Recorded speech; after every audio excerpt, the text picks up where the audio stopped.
Capítulo 1 A democracia na era política da abertura, representação e autenticidade. Capítulo 1 A democracia na era política da abertura, representação e autenticidade. O Brasil no regime de abertura. A abertura teve, no Brasil, seus primórdios em 1978, isto é, em plena vigência do regime militar. Animou-a desde logo uma tendência para a gradual liberalização do regime, até a inteira democratização do Estado, e também, mais tarde se veria, da sociedade e da economia. Tal importava na eletividade de todas as funções políticas, na plena liberdade de pensamento e de palavra para todas as correntes doutrinárias ou ideológicas, quer versassem sobre matéria religiosa, quer filosófica, política, social ou econômica. Decorreria daí a cessação de qualquer ação repressiva do poder público nessas matérias. A democracia constituía, pois, o elemento central da nova ordem de coisas que parecia fadada a marcar toda a nossa vida pública, no período presidencial do Dr. José Sarney. Importa, pois, que o leitor tenha uma ideia clara sobre o que seja a democracia. 2. Democracia e vontade popular, unanimidade e maioria. Democracia é a forma de governo em que a direção do Estado cabe ao povo. O pressuposto da democratização política é a igualdade de todos perante a lei. A situação ideal da democracia é aquela em que a vontade popular é unânime acerca dos assuntos de interesse público. Mas tal situação só muito raras vezes se verifica na prática. E só acerca de questões determinadas. Quando ela ocorre, costuma ser efêmera.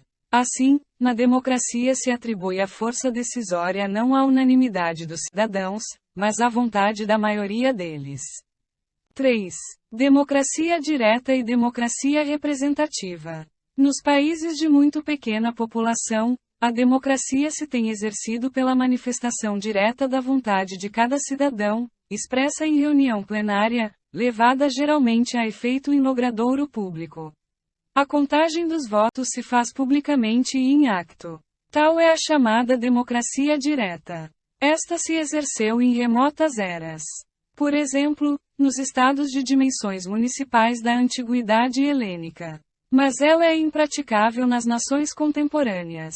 Dado que a amplitude da população e do território tornam impossível, nos estados contemporâneos, tal modo de ser da democracia, esta última se exerce de modo indireto, ou seja, representativo. Assim, os cidadãos elegem representantes que votam as leis e dirigem o Estado segundo as intenções do eleitorado. É a democracia representativa. O poder político de fazer ou de revogar leis, legislativo, é exercido habitualmente, nas democracias representativas, de modo colegiado, através de parlamentos ou congressos. Neste caso, as decisões são tomadas pela maioria dos representantes populares, deputados ou senadores.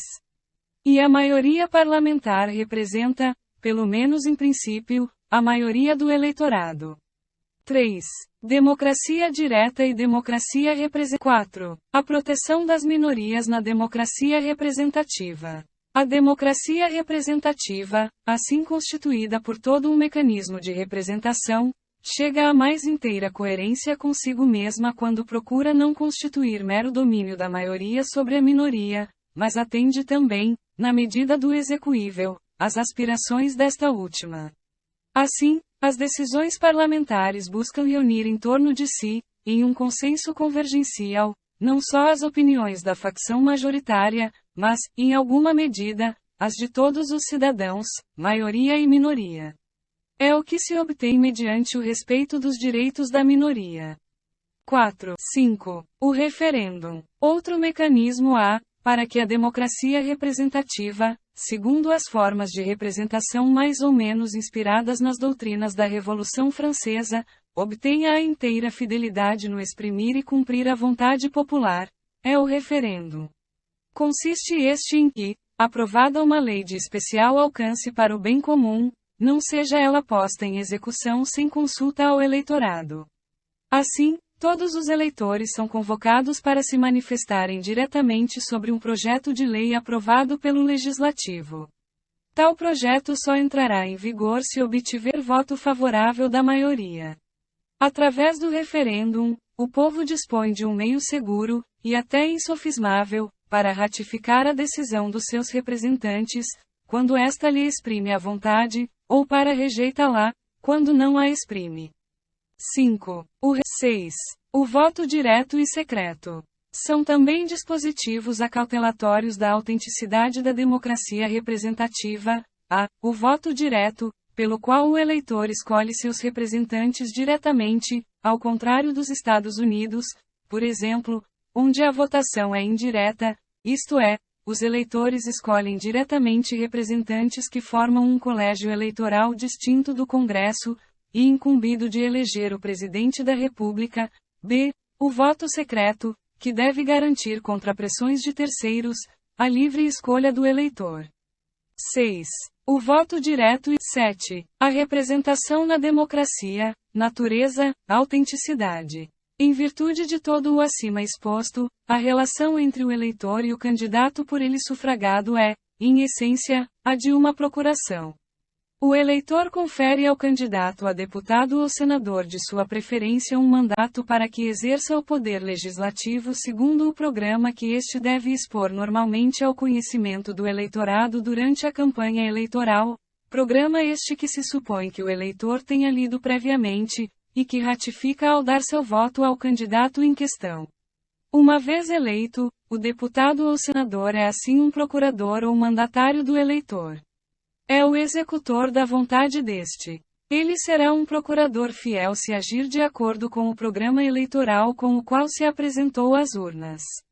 E será infiel, caso se desinteresse de fazer prevalecer seu programa nos debates parlamentares.